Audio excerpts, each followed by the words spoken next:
What's up, online shoppers? If you are new to induction heating, let's answer a couple of your questions. So what I have right here is the NuWave Live Well for Less Flex Precision Induction Cooktop. Now this is a shatterproof glass ceramic cooktop that will go anywhere from 100 degrees Fahrenheit all the way up to 500 degrees Fahrenheit. But if you've never cooked with induction cooktop before, you probably have a couple questions. So first of all, what's the difference between this and your regular stove? Well, induction cooktops use magnetism to bring heat into your magnetic cookware. You cannot cook on an induction cooktop with a glass pot. Now this one here is an induction cooktop, and you can fully touch this area here without burning yourself even when the temperature is on. Now you can see the display right here. It's got 45 different preset temperatures, and it will cook a variety of different ways using manual and programmable cooking functions.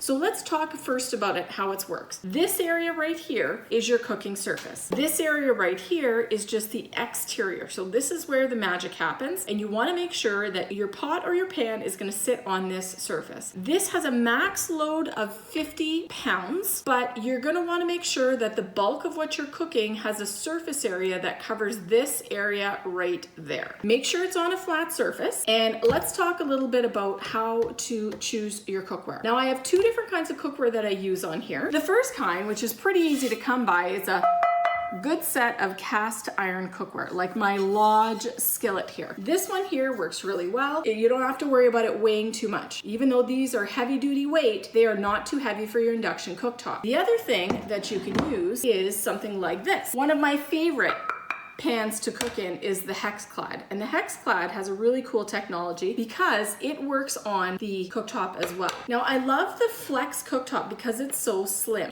Along the sides here, you can see that it has all the cooling venting right here, because the surface is going to get really hot, but it will not be hot underneath, which is cool, so you can use it on just about any surface. Now if you're going to use this in an RV or on your boat, you're going to want to make sure that you have 1300 watts of power to feed this if you want to use it at max cooking capacity, which is right down here, the sear function. Now as far as deciding whether or not your pan is going to work on here, you can look for a symbol on the bottom of your cookware, and I'll show you what that is. This symbol right here on the bottom of your cookware will tell you whether or not your cookware is induction friendly. However, my cast iron cookware was invented long before induction cooktops, so it doesn't have that. But basically, if you can stick a magnet to it, you can cook with this on here. Now there are two different error messages that you can get with this cooktop. The E1 message means that once you have this turned on and you've selected your heat setting and then hit start, it's gonna beep like this and flash until it gets something that it can heat up. So right now, even though my hand's on here and it says 425 degrees Fahrenheit, nothing's happening. Now this is the error message you get, that E1 right there, when you don't have something on here that it can magnetically induce the heat to. So it's gonna make that noise and flash for a maximum of a minute. Now, as soon as you put something on, it's gonna continue to beep until you press start. And now you can hear that the temperature has kicked on, and now it's starting to conduct heat. So let's put some water in here and see how fast it boils. Here's my water, right here. And you saw that the temperature was nothing when I had my hand on the cooktop. If you do happen to get an E7 message down here, that means that your cooktop has overheated and it's gonna shut itself off until it can cool down. Usually that happens if your venting down here gets blocked. So you do wanna make sure that this area here is free and clear of any obstructions. So I did show you how to get this started. Basically, you put your pot on with the ingredients, you select your temperature, you press start. Now you can work on all kinds of different things. Over here is a program button, and you can program this little machine to turn on and turn off. So say you get it to a particular temperature and then you want it to sit or rest for a few minutes, you can actually hit pause, or you can build that programming right in by programming a number of minutes down here. At that point, you can also program to what temperature you want it to resume cooking. So you can go from a sear to a low heat, you can go from a medium heat to a low simmer, you can can program all these things in here with those 45 preset buttons,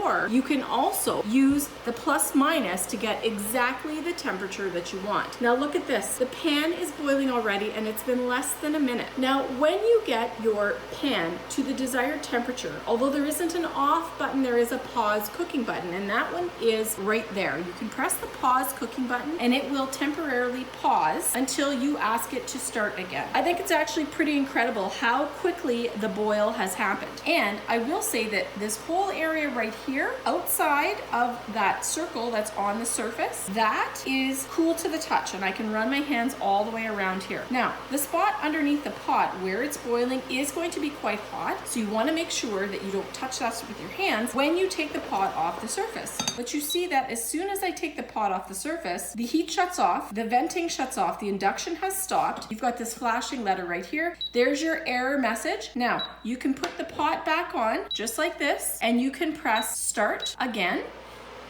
Up goes the venting and the heat resumes again. Now, you can change your temperature down to a low temperature, and you can see immediately that it has changed how vigorously the pot is boiling, actually down to nothing. I can shift between temperatures quite quickly. Literally with a push of a button, I've changed the temperature underneath, coming through into the metallic and cooking or applying heat to whatever's inside of that pan, just like that. Now, I can also adjust the amount of power that comes to this. Right now it's set at 1300 watts, but I can adjust all the way down to 600 watts if I want to be energy efficient. Super convenient if you were using this on a boat or in an RV where you have a limited amount of power at your disposal. Now, if I want to pause the temperature, I hit pause. I know that it's not actively inducing heat to the surface anymore because the venting has shut off. It's quiet, the fan's not running, and the temperature is flashing. As soon as I am ready for it to resume, all I have to do is press the temperature that I want and start, and there we go, it has resumed. I love this little NuWave Pick Flex induction cooktop. It's super slim. I can easily store this in a cabinet, in my boat, on my trailer. It's great for barbecuing on those rainy days, or if you need an extra cook surface, plug it in really easy. I love also that it has a lot of features in it. This has a really nice even heat, as you can tell from looking at the bubbles. The bubbles are all concentrated equally through the entire bottom of the pan, inside of that circle where the induction heating is happening. I love that I have a wide variety of temperatures I can use this with, and think of all the different applications. Dorm rooms, small apartments, RVs, boats, or even extra backyard barbecue cooktops. Such convenience, so small, easy to stow, and the heat on here not only is even, it's almost immediate. Now, something that's really cool about this is that this company recognizes that you need to adjust your cooking expectations because this is going to cook 2 times faster. They provide you with this really great chart that shows you a bunch of different things that you would commonly cook with the cooking instructions for fresh or for frozen. That is really convenient. In addition to getting this really great little cooktop, they also give you this manual, but the manual is really just all kinds of fantastic recipes that you can cook with this induction cooktop. Cooktop surface here is shatterproof ceramic and glass that has been tested for heat resistance and weight. The fact that you don't have any hot coils or open flames here does significantly reduce the risk of accidental burns and fires. And the built-in safety feature where when you take this off of the surface, this stops working, that's another really great safety feature. Because it cooks faster, you also have energy efficiency, which is fantastic, and you have so many options. With the specific precise control of temperatures, you can go from simmering to searing in a matter of seconds, all on the same cook surface. I am super impressed with the NuWave Pick Flex induction cooktop. It lets me cook anywhere. I can cook on a table. I can do all kinds of different things, and the accessories that go with this are also pretty incredible. If you were looking to give a thoughtful gift to someone who lives in a small space, does a lot of RV or boating or camping, or just to treat yourself to a really neat little cooktop, this one here is awesome. Definitely top notch and definitely a family favorite at my house.